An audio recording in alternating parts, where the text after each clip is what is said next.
Welcome dear rockets, कैसे हैं आप सभी। आइए देखते हैं मॉन्स्टर सीरीज के पार्ट 36 को। पिछले पार्ट्स के लिंक्स डिस्क्रिप्शन में है, उनको जाकर देखिए और बताइए आपको सीरीज कैसी लगी। तो पिछले पार्ट के एंड में हमने देखा कि कोर्ट में आखिरी सुनवाई शुरू हो गई थी। पैनी के आने तक जिना कोर्ट की प्रोसीडिंग्स को जानबूझकर कई नए विटनेसेस से सवाल पूछने के बहाने खींची जा रही थी। आखिर में उसने एक विटनेस से पूछताछ करने की मांग की और ठीक उसी वक्त ली पैनी को लेकर वहां पर आ गया था। तो इस पार्ट में दिखाते हैं कि जज कहते हैं नहीं, अब मुझे नहीं लगता कि और कोई विटनेस कुछ नया कहने वाला है। कोर्ट का वक्त बर्बाद मत करो, समझे। दोस्तों ये सुनकर जेजे चैन की सांस लेता है कि ओह बड़ी मुश्किल से बच गया। एंड तब ली कोर्ट में आता है कि ये आखिरी विटनेस पैनी है और इसे जेजे ने किडनैप करके दूर एक हॉस्पिटल में बांध कर रखा हुआ था। उसे छुड़ा कर लाने में देरी हो गई, चाहे तो आप वहाँ के लोकल पुलिस से पूछ सकते हैं। दोस्तों जेजे तो उठकर चिल्लाने लगता है, लेकिन जज उसको बैठाकर अगले विटनेस को अलाउ करते हैं। बस दोस्तों जेजे की हवा निकल जाती है। पैनी बताती है कि मेरी एक आर्ट गैलरी है और उसी के जरिए जेजे ने वो 2.5 मिलियन डेनिस को दिए थे। मैं जेजे के साथ ही काम करती थी, लेकिन उसने मुझे ही बंदी बनाकर रख दिया और इस तरह वो सारा सच बता देती है। तब जिना बताती है कि जेजे ने मुझे भी जान से मारने की कोशिश की थी, पर जेजे कहता है कि नहीं, ये सब झूठ है। बिना एविडेंस के ये लोग कुछ भी कह रहे हैं, ये सरासर झूठ है। अब जिना परेशान हो जाती है कि अब क्या करें, क्योंकि पैनी की गवाही का भी कोई प्रूफ नहीं है। और तब एंड्रयू हाथ उठाता है कि मेरे पास प्रूफ है। जेजे ने अपने आदमी से कहकर जिना का कत्ल करने की कोशिश की थी। उस वक्त मैं उसकी कार का पीछा कर रहा था और मैंने कार के डैशबोर्ड कैमरा में वो सब कुछ रिकॉर्ड कर लिया। आप चाहे तो मैं आपको दिखा सकता हूँ। दोस्तों जेजे कुछ नहीं कर पाता यहाँ पर, और प्रूफ देखने के बाद जज उसको 5 साल जेल की सजा सुनाते हैं। और यहाँ आपको भी चैन आया होगा ना। यहाँ ली पैनी को बताता है कि हमारे ऑर्गेनाइजेशन के बॉस ने यानी मेरे पापा ने तुम्हें माफ करने का फैसला कर लिया है। अब तुम्हें हमसे कोई खतरा नहीं है और ये कुछ बॉन्ड्स हैं जिनके इस्तेमाल करके तुम फॉरेन में अपनी पसंद का होटल खोल सकती हो। तुम हमेशा से अपना एक होटल खोलना चाहती थी ना। दोस्तों पैनी को ली का शुक्रिया अदा करने के शब्द नहीं मिलते। वो अभी भी ली को बहुत चाहती है। वो कहती है कि तुम्हें कभी भी अगर मेरी जरूरत पड़े तो मुझे बुला लेना, मैं तुरंत आ जाऊंगी। कहकर वो थोड़ा दुखी होकर वहां से जाती है, क्योंकि वो ली से दूर नहीं जाना चाहती थी। ली भी बहुत इमोशनल हो जाता है। शायद पैनी इस कहानी में दोस्तों दोबारा ना आए,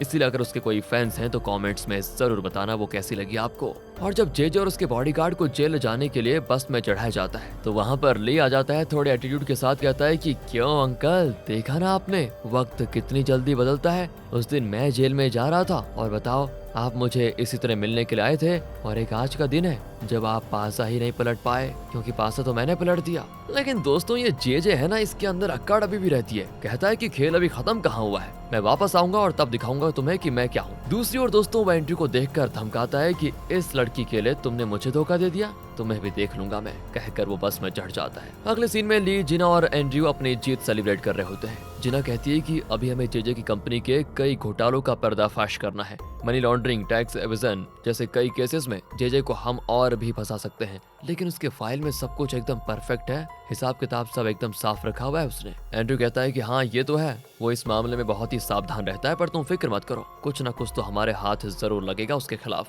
इतने में सिंडी वहाँ पर आ जाती है। असल में दोस्तों एंड्रयू ने उसको बुलाया था। वो ली के पास बैठकर पीने लग जाती है। ली तो घबरा जाता है कि ये पिएगी तो न जाने आज किसको मार खिलवाएगी, और वो बहुत पीती है और अचानक ली को किस कर देती है। ली उसे दूर हटाकर कहता है कि पागल लड़की, ये क्या कर रही हो। आप लोग इसको सीरियसली मत लेना, ये पीती है तो इसका थोड़ा दिमाग फिर जाता है। दोस्तों वो तो ली से लिपटकर एंड्रयू और जिना से कहती है तुम दोनों मेरे बॉयफ्रेंड से दूर रहो, समझे, वरना दोनों को मार डालूंगी। लगता है नशा चढ़ गया उसके अंदर। ली उससे बचकर वापस होटल आ जाता है। दोस्तों वो मोजो से कहता है कि मैं एंड्रयू के साथ काम जरूर कर रहा था, लेकिन मुझे उस पर अभी भी पूरा विश्वास नहीं है, क्योंकि जिस जेजे ने उस पर विश्वास किया उसी के खिलाफ एंड्रयू ने एविडेंस कलेक्ट करने में कोई कसर नहीं छोड़ी। क्या पता कल वो हमारे खिलाफ भी काम करे। मेरे अगले टारगेट्स हैं नाथन और एंड्रयू। दूसरी ओर दोस्तों एंड्रयू अपने असिस्टेंट से कहता है कि मैं जानता हूँ कि ली का अगला टारगेट मैं और नाथन है, वो जरूर हमारे शेयर होल्डर्स मीटिंग में टांग अड़ाने की कोशिश करेगा। एंड दोस्तों इस तरह ली ने जो सोचा था एंड्रयू ने उसे बिल्कुल ठीक गैस कर लिया होता है। लगता है ये भी ली का साथ देने की एक्टिंग कर रहा था बस।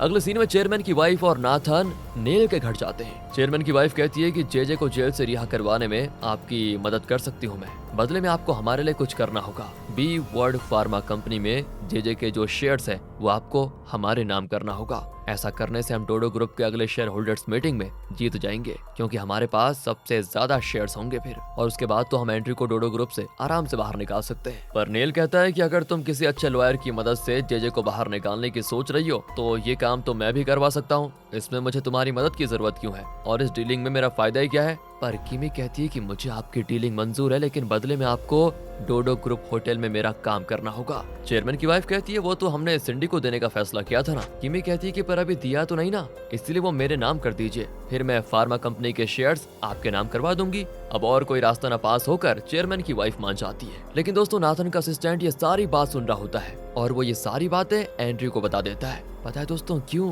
क्योंकि जो ये नाथन का असिस्टेंट है ना, असल में अब ये एंड्रयू का आदमी बन गया है, क्योंकि एंड्रयू के पास इसका वो वीडियो है जिसमें इसने चेयरमैन के मेडिसिन चेंज किए थे। तो अब एंड्रयू अपना एक सीक्रेट सेफ खोलता है जिसके अंदर बी वर्ड कंपनी का एक टॉप सीक्रेट फाइल होता है। बी वर्ड जेजे की वो फार्मा कंपनी है जो वैक्सीन प्रोड्यूस करने के लिए बनाई गई थी, और यहाँ जेल में जेजे सारे सेलमेट्स का खाना खुद खा रहा होता है। बाकी लोग बेचारे भूखे पेट उसको ताक रहे होते हैं। वो कहते तो हैं कि हमें भी खाना चाहिए, पर जेजे का बॉडीगार्ड उन्हें मारने लग जाता है कि मेरे बॉस के खाने के बाद जो बचेगा वही चाट लेना तुम लोग। इतने में जेल का गार्ड आकर कहता है कि तुमसे मिलने के लिए कोई आया है। अब जेजे सोच लेता है कि जरूर कोई मुझे रिलीज करवाने के लिए आया होगा, पर वहाँ पर एंड्रयू बैठा होता है। जेजे तो उससे चिढ़ जाता है कि मुझे फंसाकर मिलने क्यों आ गए। अब एंड्रयू कहता है कि अरे सर पहले बैठिए, तो अब आप वही करेंगे जो मैं कहूंगा। जेजे कहता है कि मुझे धमकाने की हिम्मत आ गई क्या तुम में? और तब एंड्रयू बी वर्ड के टॉप सीक्रेट फाइल को उसके सामने डालता है। उसमें हर छोटे से छोटा डिटेल होता है कि बी वर्ड कंपनी के लिए जेजे ने कितना करप्शन किया है,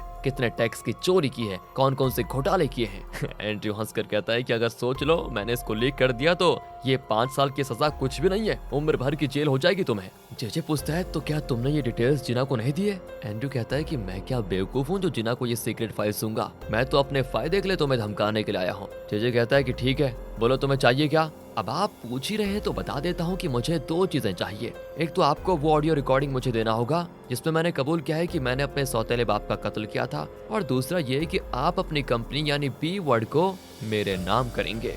जेजे दोस्तों उसी समय मना कर देता है। एंड्रयू कहता है ठीक है, फिर आपकी मर्जी, मैं इसको लीक कर दूंगा और फिर हमेशा के लिए पड़े रहना इस जेल में। उसके जाने के बाद जेजे बहुत मायूस होकर अपने सेल में आता है। उसके सेलमेट्स किसी बात पर हंस रहे होते हैं, लेकिन जेजे उनको पीटने लग जाता है कि मुझे देखकर हंस क्यों रहे हो बेचारे। अब बॉडीगार्ड उसको रोक लेता है फाइनली। जेजे कहता है कि एंड्रयू को ना मैंने अंडर एस्टिमेट कर दिया, इतने दिन से मेरा असली दुश्मन तो वही था और मुझे पता भी नहीं चला। उसने मुझसे बहुत कुछ सीख लिया है और अब वो मेरी सारी तरकीबें मेरे खिलाफ यूज कर रहा है। दूसरी ओर दोस्तों एंड्रयू का असिस्टेंट उससे पूछता है कि क्या सच में आपने जानबूझकर जिना को ली के सामने मिलने के लिए कहा था? एंड्रयू कहता है कि और नहीं तो क्या, उन दोनों को मिलवाने की एक और वजह भी थी। असल में ली के सर के अंदर एक बुलेट है और जब भी ली को जिना की याद आती है तो उसे बहुत दर्द होता है, और मैं जानता हूँ कि जिना ये कभी नहीं चाहेगी कि ली को ऐसी तकलीफ हो। वो ली को खुश रखने के लिए कोई भी कुर्बानी दे सकती है, अपने प्यार की भी कुर्बानी दे सकती है, इसीलिए वो खुद ली के दिमाग से अपनी सारी यादें मिटाने के लिए देखा राजी हो गई। अब ली को कभी उसकी याद आएगी नहीं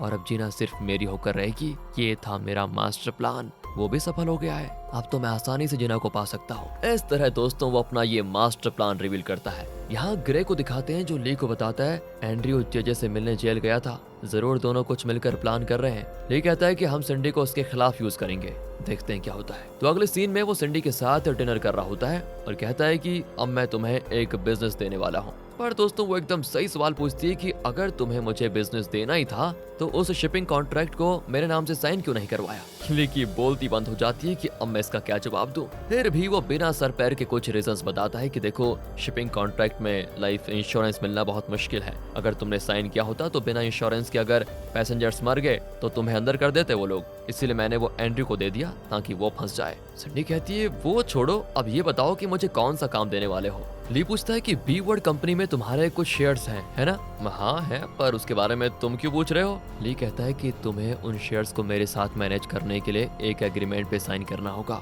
सिंडी कहती है कि उतना बड़ा फैसला तो मैं अकेले थोड़ी ना ले सकती हूँ। ली कहता है कि तुम ये बताओ कि तुम्हें चाहिए क्या, वो मैं करने को बिल्कुल तैयार हूँ। एंड इस पर वो कहती है कि तुम इस डोडो ग्रुप होटल को मेरे नाम करवाने में मेरी मदद करो, फिर मैं बी वर्ड के शेयर्स को तुम्हारे साथ मैनेज करने के लिए एग्रीमेंट पे साइन कर दूंगी। ली कहता है तो ठीक है, तुम वो एग्रीमेंट तैयार कर लो। सिंडी भी अपना एग्रीमेंट तैयार करके लेकर आ जाती है जिसमें लिखा होता है कि अगर ली ने अपना वादा नहीं निभाया जो उसने सिंडी से किया तो ली को सिंडी से शादी करनी पड़ेगी और आखिरी दम तक उसके साथ रहना होगा। सभी चौंक जाते हैं दोस्तों कि ये कैसा एग्रीमेंट है, पर ली उस पर तुरंत साइन कर देता है। सिंडी भी बड़ी खुश होती है। दूसरी ओर ली नाथन को कॉल करता है कि मुझे तुम्हारे साथ बिजनेस करना है, मीटिंग अरेंज करो। नाथन सोचता है ये क्या है, पर खुश भी हो जाता है कि सिंडी ने किसी तरह लगता है ली को डोडो ग्रुप के साथ बिजनेस करने के लिए कन्विंस कर लिया है। एंड वो मीटिंग में आ जाता है, वहाँ सिंडी को देखकर वो आंख मारता है हल्की सी। सिंडी कहती है कि तुम्हें क्या हो गया है, आंख क्यों मार रहे हो? वो कहता है कि अरे मैंने आंख थोड़ी ना मारी थी, वो असल में मेरी आंखों में धूल चली गई थी। फिर वो पूछता है कि एक बात बताओ, मुझे किस बिजनेस के सिलसिले में बुलाया गया है? तभी ली आकर कहता है कि फिलहाल तो मेरे पास बी वर्ड के उन शेयर्स को मैनेज करने का हक है जो सिंडी के नाम पर है। अगर मैं वो शेयर्स तुम्हें दूंगा तो बदले में मुझे डोडो ग्रुप होटल के तुम कितने शेयर्स दोगे बताओ? नाथन चौंक जाता है दोस्तों पूरी तरह। अब दूसरी ओर मोजो एंड्रयू से ये डीलिंग कर रहा होता है कि ली के पास सिंडी के बी वर्ड शेयर मैनेज करने के राइट्स हैं, इसीलिए वो बी वर्ड के शेयर्स तुम्हें देना चाहता है। बदले में तुम डोडो ग्रुप होटल के कितने शेयर्स देने को तैयार हो उसको बताओ। एंड्रयू पूछता है तो ली हमारे बिजनेस में दखल क्यों दे रहा है? मोजो कहता है कि बिजनेस तो बिजनेस है, इसकी वजह भी सिर्फ बिजनेस है। यहाँ नाथन कहता है कि मैं तुम्हें 2 लाख शेयर दूंगा। ली कहता है कि एंड्रयू ने तो और भी ज्यादा शेयर देने की बात की थी। नाथन कहता है तो क्या वो भी इस डीलिंग में शामिल है? फिर तो मैं 5 लाख शेयर्स देने को तैयार हूँ। सिंडी भी चौंक जाती है कि ये क्या मजाक है, अगर मम्मी को पता चल गया तो तुम्हें जिंदा नहीं छोड़ेंगी वो। नाथन कहता है कि उन्हें तो मैं मैनेज कर लूंगा, लेकिन किसी भी कीमत पर ये डीलिंग एंड्रयू के हाथ में नहीं जानी चाहिए। एंड इस तरह वो डोडो ग्रुप होटल के 5 लाख शेयर्स ली को देने के लिए मान जाता है। डीलिंग होने के बाद वो खुशी के मारे ली को हाथ देता है कि ये बिजनेस डीलिंग हमारी दोस्ती की शुरुआत है। पर ली कहता है कि नहीं, ये दोस्ती के लिए नहीं था, ये सिर्फ बिजनेस के लिए है। लेकिन नाथन खुशी खुशी में निकल जाता है। अब सिंडी तो अलग ही खुश होती है कि बी वर्ड में मेरे नाम के कितने कम शेयर के बदले तुमने 5 लाख शेयर एक्सचेंज कर लिए। ली यू आर ग्रेट। ली कहता है कि अगर तुम्हें इस कंपनी की वारिस बनना है तो मेरी हर बात माननी पड़ेगी। दूसरी ओर दोस्तों जेल में सब जेजे को देखकर फुसफुसा रहे होते हैं। बॉडीगार्ड कहता है कि सर जरा ध्यान से रहिएगा, मुझे तो कुछ गड़बड़ लग रही है। जेजे कहता है कि वैसे भी यहाँ मेरा कौन कुछ बिगाड़ पाएगा। कहकर वो बाथरूम जाता है और बॉडीगार्ड भी उसके साथ जाने लग जाता है। पर कहाँ यार, इतने में जेल का गार्ड उसको बुलाता है तो बॉडीगार्ड उसके पास जाता है एंड यहाँ बाथरूम में कुछ कैदी जेजे के सर पर मार कर उसे गिरा देते हैं। दोस्तों अगले सीन में नेल और किमी उससे मिलने आते हैं। उसके सर पर पट्टी देखकर किमी पूछती है ये क्या हो गया तुम्हें? जेजे कहता है कुछ नहीं, जब मैं लॉयर था ना तो मैंने कई गुंडों को जेल भिजवाया था, बस वही सब इस जेल में है, उन्होंने ही मुझे मारा। अच्छा ऐसा है, तो तुम चाहो तो हम तुम्हें दूसरे जेल में ट्रांसफर करवा दे क्या? वो कहता है नहीं, मैं यहीं पर ठीक हूँ। नील कहता है तुम फिक्र मत करो, जल्दी मैं तुम्हें यहाँ से छुड़वा दूंगा,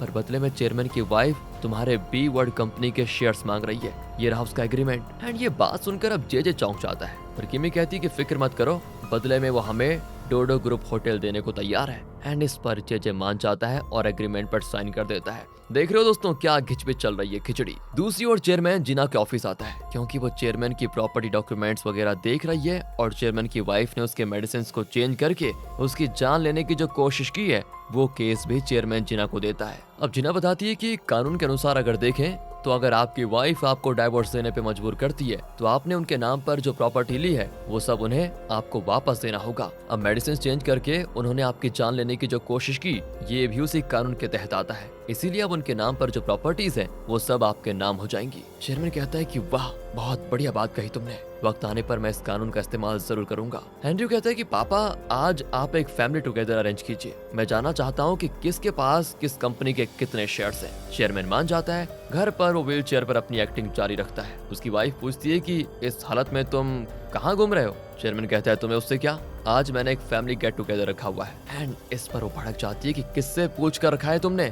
शेयर होल्डर्स मीटिंग मुझे जीतने तो दो, फिर देखना मैं तुम्हें कैसे इस घर के बाहर धक्के मार कर निकालती हूँ। एंड इस तरह वो बड़बड़ा कर चली जाती है दोस्तों। पर चेयरमैन और पीए जानते हैं कि असल में कौन इस घर से जाने वाला है। उस रात गेट टुगेदर में एंड्रयू, नाथन, चेयरमैन की वाइफ सब बैठे होते हैं। जिना को देखकर चेयरमैन की वाइफ पूछती है ये यहाँ क्यों आई, ये तो हमारी फैमिली मेंबर नहीं है ना? एंड्रयू कहता है कि जिना डोडो ग्रुप की ही नहीं इस फैमिली की भी लीगल एडवाइजर है, इसलिए उसका यहाँ आना जरूरी है। इतने में सिंडी आ जाती है, लेकिन वो ली को साथ लेकर आई थी। पर चेयरमैन तो अपने कमरे में एकदम मग्न होकर कप नूडल्स खा रहा होता है, जैसे कि उसे इस गेट टुगेदर के बारे में कुछ याद ही नहीं। ये कहता है कि सर सब वेट कर रहे हैं आपका। है मेरा वेट क्यों कर रहे हैं सभी? किसी का बर्थडे है क्या आज? चलो चलते हैं, कहकर वो उठकर जाता है। ये कहता है सर क्या कर रहे हैं, आपको व्हील चेयर में होना चाहिए, भूल गए क्या? वो भी कहता है कि हाँ अच्छा हुआ याद दिला दिया। अब दोस्तों उसकी हरकतों से पीए घबरा जाता है, लेकिन लगता है चेयरमैन अचानक सब कुछ भूला जा रहा है। फिर वो डिनर टेबल पर पहुंचता है। वहाँ नेल कहता है कि जेजे ने बी वर्ड में अपने शेयर्स को तुम्हारी वाइफ के नाम कर दिया है। इस पर एंड्रयू कहता है कि पापा आप फिक्र मत कीजिए, बी वर्ड में सिंडी के जो शेयर्स हैं उन्हें ली मैनेज कर रहा है और वो उन शेयर्स को मेरे नाम करेगा। पर दोस्तों उन शेयर्स को तो नाथन ने खरीद लिया था ना, इसीलिए वो बड़ा कॉन्फिडेंट होकर बैठा रहता है और कहता है कि उन शेयर्स को मैंने खरीद लिया है और बदले में डोडो ग्रुप होटल में मेरे जो शेयर्स हैं उन्हें मैंने सिंडी को दे दिया है। अब किमी बौखला जाती है कि डोडो ग्रुप होटल को तो मेरे नाम करने की बात हुई थी। इस पर चेयरमैन की वाइफ कहती है कि तुम फिक्र मत करो, होटल के बजाय मैं कोई और कंपनी तुम्हारे नाम कर दूंगी। लेकिन अब किमी चिढ़कर कहती है कि होटल नहीं देना है तो फिर कोई बड़ी कंपनी मेरे नाम करनी पड़ेगी, आपको याद रखना। दोस्तों, इतनी देर इन लोगों की तू मैं सुन सुनकर चेयरमैन को बड़ा गुस्सा आता है और वो चिल्लाता है कि तुम लोगों की हिम्मत कैसे हुई मेरी प्रॉपर्टी को बंटवारा करने की? ये सब क्या तुम्हें मुफ्त में मिल रहा है? मैंने अपनी मेहनत से एक छोटे से लेवल पर बिजनेस शुरू किया था और खून पसीने से एक-एक करके इतना बड़ा बिजनेस एम्पायर खड़ा किया है, और तुम लोग तो ऐसे आगे हो जैसे तुम्हारा पूरा हक है इस पर। तब चेयरमैन की वाइफ थोड़ी ऊंची आवाज में कहती है, दोस्तों, और तुम क्यों इतना कर रहे हो? शेयर होल्डर्स मीटिंग तक तो तुम्हें इतनी बीमारी पड़ जाएगी कि बिस्तर से उठ भी नहीं पाओगे और फिर ये सारी प्रॉपर्टी मेरी हो जाएगी। एंड्रयू कहता है, शेयर होल्डर्स मीटिंग हुई नहीं और आप खुद को बताओ विजेता घोषित करने पे लगी हैं। इनकी लड़ाई देखकर दोस्तों ली तो उठकर चला जाता है। फिर एक एक करके सभी निकलने लग जाते हैं, पर इतने में लगता है चेयरमैन फिर से सब भूल गया था। वो कहता है, अरे केक कहाँ पर है? बर्थडे कैसे सेलिब्रेट करेंगे? केक क्यों नहीं लाए तुम? सभी चौंक जाते हैं कि इसको क्या हो गया और फिर वो उसको बेड पर सुला देते हैं। असल में दोस्तों, डॉक्टर ने पीए को बताया था कि बहुत दिन गलत मेडिसिन का यूज करने से चेयरमैन को ऐसे साइड इफेक्ट्स हो सकते हैं जो अभी हाल ही में शुरू हुए हैं, जैसे कि अक्सर चीजों को भूलना हो गया। वहाँ चेयरमैन की वाइफ नेल और किमी को बताती है चेयरमैन को मानसिक तौर पर भी प्रॉब्लम्स होने लगी है, इसीलिए शेयर होल्डर्स मीटिंग में मैं जीतूंगी और फिर सारी प्रॉपर्टी देखना मेरी होगी और मैंने जो आपको प्रॉमिस किया था ना वो जरूर दूंगी। यहाँ एंड्रयू ड्रिंक कर रहा होता है तो जिना उसके साथ होती है। वो इमोशनल होने की एक्टिंग करता है और कहता है, पापा की तबीयत दिन प्रतिदिन बिगड़ती जा रही है। मुझे लगा कि मैं शेयर होल्डर्स मीटिंग में आसानी से ज्यादा वोट पाकर जीत जाऊंगा, लेकिन ये ली बीच में आ गया। जब मैं जेजे के साथ था ना तो उसके कहने पर मैंने ली को उस साइंटिस्ट फ्रेडी के कत्ल के केस में फंसा दिया था। शायद वो उसी का बदला ले रहा है मुझसे। जिना कहती है, अरे फिक्र मत करो तुम, मैं ली से बात करती हूँ ना। दोस्तों, यही तो एंड्रयू भी चाहता था और जिना ली से मिलने चाहती है। जिना को देखते ही ली के चेहरे पे खुशी की लहर आ जाती है। वो कहता है, तुम आई हो तो जरूर कोई इंपॉर्टेंट बात होगी। जिना कहती है कि मेरे लिए तुम्हारी एक छोटी सी मदद चाहिए, क्या तुम बी वर्ड के शेयर्स एंड्रयू को दे सकते हो? क्या? ली चौंक जाता है कि तुम इस मामले के बीच में क्यों आना चाहती हो। वो कहती है कि एक्चुअली एंड्रयू बहुत दुखी है, शायद तुम उससे बदला ले रहे हो। उसे ऐसा लगता है क्योंकि उसने तुम्हें फ्रेडी के कत्ल में फंसाया जो था, उसने जेजे के जाल में फंसकर अनजाने में तुम्हारे साथ जो किया उससे सोच कर वो बहुत पछता रहा है। क्या तुम उसको माफ करके उसे शेयर्स नहीं दे सकते क्या? ली कहता है कि देखो जिना, तुम उस एंड्रयू को जितना नादान समझ रही हो ना वो उतना है नहीं। जरूर वो तुम्हें इमोशनली मैनिपुलेट करके अपने काम के लिए यूज कर रहा है, तुम शायद उसकी एक्टिंग को समझ नहीं रही हो। और आइंदा इस बारे में मुझसे बात ही मत करना, वरना मुझे भी तुम्हें अपनी टीम से निकालना होगा। बस ये समझ लो कि यहाँ बिजनेस का गेम चल रहा है जो तुम शायद कभी समझ नहीं रही। जिना भी दोस्तों सॉरी कहकर चले जाती है। यहाँ जेल गार्ड जेजे से कहता है कि तुम्हें दूसरे जेल में ट्रांसफर किया जा रहा है। बॉडीगार्ड पूछता है कि कहीं आपकी वाइफ यानी किमी ने तो ये इंतजाम नहीं किया? जेजे कहता है कि पता नहीं, चलो देखते हैं। कहकर वो बाहर जाता है तो वहाँ पर एंड्रयू बैठा होता है जिसने हेड गार्ड से कहकर जेजे के लिए चाय मंगवाया था। जेजे कहता है कि तुम शायद इसीलिए यहाँ पर आए हो क्योंकि मैंने चेयरमैन की वाइफ को अपने बी वर्ड के शेयर्स दे दिए। तुम कुछ भी कर लो पर मैं बी वर्ड को तुम्हारे नाम नहीं करूंगा, कभी नहीं। तुम्हें क्या लगा कि मैं यहाँ जेल में रहूंगा और तुम वहाँ कंपनी के मालिक बन जाओगे? कहकर वो चाय पीता है। दोस्तों, एंड्रयू कहता है मुझे पता था, इसलिए मैंने तुम्हारी चाय में ये बेहोशी की दवा मिला दी। कुछ ही देर में दोस्तों जेजे बेहोश होकर गिर पड़ता है और उसकी आधी बेहोशी में एंड्रयू अपने एग्रीमेंट पर उसका थंबप्रिंट ले लेता है और अब बी वर्ड कंपनी एंड्रयू की हो जाएगी। वो कहता है कि इसी तरह तुमने कई लोगों की प्रॉपर्टी हड़प के रखी है ना, अब मैं तुम्हारी प्रॉपर्टी और बिजनेस हड़पने वाला हूँ। तुमने जिना की जान लेने की कोशिश करके अच्छा नहीं किया, ये उसी की सजा है। एंड्रयू के जाने के बाद जेजे को एक अलग सेल में बंद कर दिया जाता है। ली को बॉस का कॉल आता है कि हमने कोरिया और यूएस में MK2 वैक्सीन का पेटेंट खरीद लिया, इसीलिए बी वर्ड कंपनी वो वैक्सीन बनाएगी भी तो मार्केट को हम ही डोमिनेट करेंगे। ये सुनकर ली बड़ा खुश होता है। दोस्तों, अब जेल में तो जेजे के कानों में एंड्रयू की बातें गूंज रही होती है कि जिस तरह तुमने कईयों की प्रॉपर्टी छीनी उसी तरह मैं भी तुम्हारी प्रॉपर्टी छीन रहा हूँ। ये बात उसके दिमाग में गूंजती रहती है। तब ली उससे मिलने आता है और वो जेजे के लिए पिज्जा लेकर आया था। कहता है जब मैं जेल में था ना तो आप भी इस तरह मेरे लिए पिज्जा लेकर आए थे, ये लीजिए, उधार बराबर हो गया आपका। कहकर वो जे को पिज्जा देता है और यहाँ पर होता है पार्ट 37 का दी एंड। इंतजार कीजिए दोस्तों अगले पार्ट का, क्योंकि अब घमासान होने वाला है। बस अब कुछ ही पार्ट्स बचे हुए हैं। बाकी आगे की सीरीज देखना चाहते हैं तो लाइक कीजिए, चैनल को सब्सक्राइब। मिलते हैं आपसे अगली वीडियो में, ध्यान रखेगा अपना। Thanks for watching.